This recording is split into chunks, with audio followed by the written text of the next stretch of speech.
reality as to where do we stand today. And our dreams are very well pronounced. The new budget, what does it say? We need to take India to 5 trillion economy. Where are we today?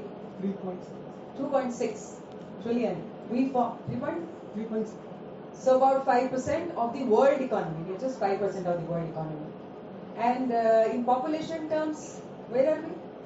We are the second highest. We are the second highest. Yet our income is pretty low. Probably second lowest category. Not second lowest, but it is relatively much, much lower. Something is amiss, is it not? Looking at very, very commonsensical way, I'm not saying statistical way, something is missing. Either our huge manpower resource is not productive, or we, in our statistics and planning strategies, are not capturing their productivity. Who thinks the first is right and who thinks the second is right? Are we capturing their productivity? No. Where are we not capturing the productivity? A woman shaking the head first. I tell you how.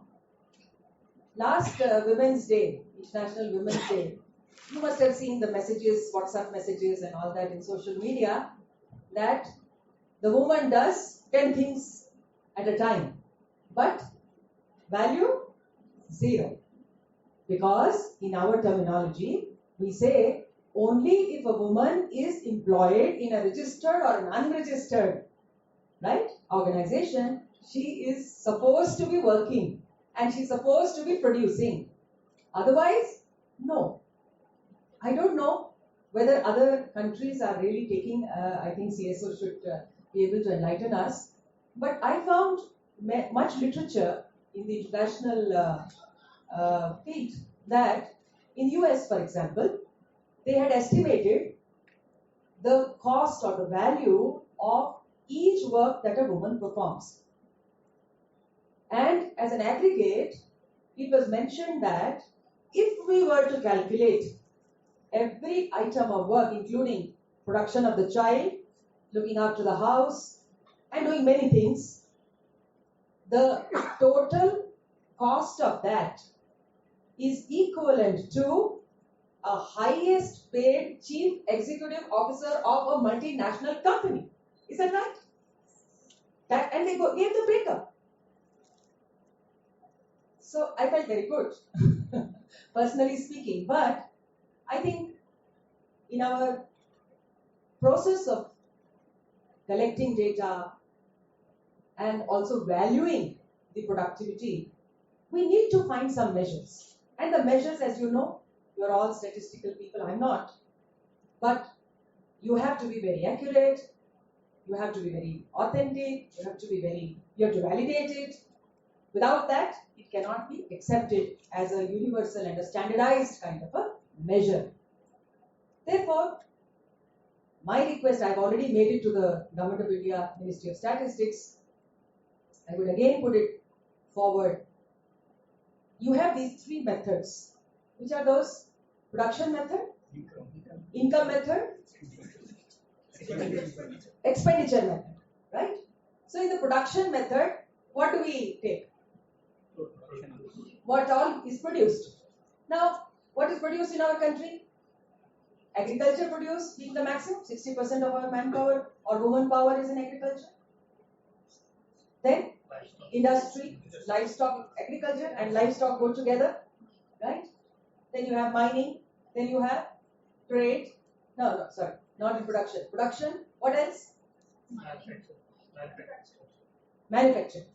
Now we have the database of manufacturing sector more or less accurately, because without the license and without the registration, they will be caught up by the regulatory authorities. Still, a lot of things are happening in the household sector which are not getting registered. We know that. How do we capture this unregistered, unaccounted for productivity which is happening, production which is happening? Through economics. How? How do you find out that missing link, which is not coming out from your primary or the secondary data, from the secondary data? How do you find out? How do you get this missing household production, unregistered production? Your household survey was only 9,000 people. Economic census mapping is done for all the localities and they go to the houses and see whether any economic activities is taken, whether it is registered or unregistered. So can you say it with lot of certainty that in the nook and corner of our state we are able to capture each and every activity which is not registered yet productive? Can you say that? My Karnataka people or any other state people, can you say that? If you can say that, then you should give me the last economic census figure and I will give it to the regulator to see to it that they get into the regular format. If not, this will be our biggest challenge. When we do our surveys, when we do our calculations, we have to see that the people who are put on the job, and the way this training is happening, you have to give this training to the people who are actually going to do the data collection activity. So where we should not be missing out on what is actually being productive. If you come to the income method, what do you do in the income method? You take the income from which sectors? I want everybody to participate because I know you know it all. Just I'm trying to learn from. What are the incomes that we calculate? Industry. So in the production side also, you're taking here also. Then there has to be an overlap. Trade. Transport, real estate, computer-related services. Now in all these income methods, what do you think is missing out in our capturing? What is missing out in this? Which sector, which area is missed out in terms of income? Now I'm getting some income, but I'm not reflecting it anywhere. I'll give you a cue. We do this, from the beginning itself, we used to do this BPL, below poverty line, family surveys, right? From the Rural Development Department and other Urban Development Department. So how we used to ask, first we used to go and ask them, what is your income? That person used to say, nothing, I don't get anything. This is what I have 2 acres of land, nothing grows in this. If at all one crop is taken, this is all I get. When I sell it, I get some 10,000 or something. So everybody was put under 5,000, less than 5,000 income limit per month. And what is the BPL? What was the last BPL annual income? 11,800. Do you think anybody can survive? It's so. Now what they have done in the socio-economic caste census, what they have done, they have moved to the qualitative parameters and then try to quantify. Correct? So in the qualitative parameters, I think some 33 indicators were taken, and we try to work out within that family unit what is the source of production, what is the source of income, and what is the source of expenditure, and putting them all there, we try to club them into a deprived category and a non-deprived category. So the deprived category is somebody who does not have a pakka house, who does not have any employment, who is not literate, who does not have even drinking water, doesn't have enough food, and stuff like that, nutritional standard, and so on and so forth. So it's been deprived for all purposes. Such people, as per NSSO data, today in Karnataka, almost in all India level also, is 20% of the total population. Is that right? We call the below income or the poverty ratio, we say 20%. That means 20% of these people are not having enough income and therefore are almost at a risk of survival. What happens when these disasters happen? Flood happens, huge rain happens, hot wave, cold wave, people died. Who are the ones who died? Shelterless, poor, who have nowhere to go, they are the ones who died. Right? Now, are we taking the data of these people? If we were taking the data of these people accurately and using this data for planning the policy and the budgets, the programs of the state government, it has a direct bearing. We get to know this many people are totally resourceless and destitute and therefore need support from the government programs so that at least they come onto a survival level, if not average per capita income level. However, there is a miss. While we are called the Department of Statistics, we are also the Department of Planning. But we leave it at statistics. Do we use these figures for planning? When I say planning, macro yes, micro no. If I ask my directorate people, you have calculated so much of per capita income, and you have calculated all that in the economic census survey and all that. Tell me, which program I need to fund more? What do I tell the Chief Minister? What do I tell the Finance Department? What do I tell the line departments? To make use of this data and see that ultimately what? Again, coming back to the goal, that our productivity and our overall income should increase with the prosperity and growth of every family in the state or the country for that matter. A very interesting thing came out.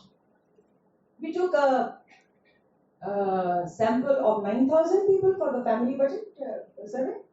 Family survey? No. 9,000. 2,700. 2,700. Okay. Some 2,700 poor people. Poor people? No. Industrial workers. Industrial workers. Poor people. They are poor workers, no? I'm not talking of the employers. Okay. Some industrial workers, data was taken. So we asked, okay, what proportion? I'm now talking on the income expenditure thing. Whatever income they have got, what are they spending on? Okay. We found that majority of their expenditure was going into. My Kannada people don't talk. I want the others to guess. What is the maximum? A poor man spending maximum on what? Can you imagine? What? No idea, no guess? What do you spend on? You have a salary of so much. What do you spend on maximum, percentage-wise? Maximum is transportation? On food? On health? Yes. Health and education. Very high percentage, almost 23 or so percent is going into health, education and food also. Now, in a state like Karnataka, and many other states have this kind of thing, we have the PDS system, right? Public distribution system. And we are giving the free rice and everything, cooking oil and whatnot, even salt and cooking, whatever, fuel, etc. After that also, they have to spend on other food items. We have an excellent network of education with 40,000 schools, and we've got excellent network of hospitals, right, doctors and whatnot. Yet, people are not preferring to go to. At times I say even my government servants do not prefer to send their children. My child is in a government school, by the way. But we do not prefer. Why? Because the public services qualities are, they need improvement. Now coming to the private sector. If public sector is not the consumption center, then naturally it's the private sector which is the consumption. But let me tell you, I've been Secretary of Health, I've been Secretary of Education. I do not get the data from the private hospitals and the private schools, despite all the regulatory things. From the Education Department, we made it mandatory for every school, for example, private school, to declare what is their total expenditure on salaries of the teachers, their infrastructure depreciation, and other administrative expenditure. And then you divide it by the number of children you have taken in the school, and that will be your fees for per child. Okay. So to that extent, we've tried to bring in transparency, but we all know that to what extent the information given to the government agencies and the actual, status of transactions, it varies. Therefore, the challenge before all of us is to find the truth. If we really want the truth to get reflected in out of our surveys, which I'm sure they consume a lot of your energy, time, money of the government, everything. It's a public sector, and the person's taxpayers' money. We have to be very careful on those aspects. One last issue we talk of depreciation of assets, capital assets. All right. Who is accounting for the depreciation of the environment? People who have gone to Delhi or have come from Delhi would know the quality of air is degrading day by day. You have to probably carry oxygen cylinders now, even as a normal person. Who will work out on that? These are areas of concern, right? I don't know where they will fit in. But at least if they figure into our mapping of information, we know how to increase productivity. So all this Ramayana I'm telling you only to say that each and every aspect of your exercise is going to help the government, whether national government or the state government, to come out with realistic programs, policies, interventions, so that the fact that we are the largest manpower, we should also become the largest economy. We have US economy accounting for 27% of the world economy, right? China accounting for about US is 19% and China is 15%. And we have only said we're going to be just 5 trillion, nothing for us. Nothing for us. Therefore, the data that we are collecting, we must keep that in view. Where are the sectors which are first not getting captured? So let's bring in that positivity in our system to show the real worth of our people. That is one part. Second, we should also be sensitive enough to find out where the real income generation or productivity enhancement can happen. For example, the startups like Uber or your Amazon or your thing. And Bangalore, you're in Bangalore, it's like a startup capital of the country, the Silicon Valley of India. We have 5,000 startups in Bangalore alone.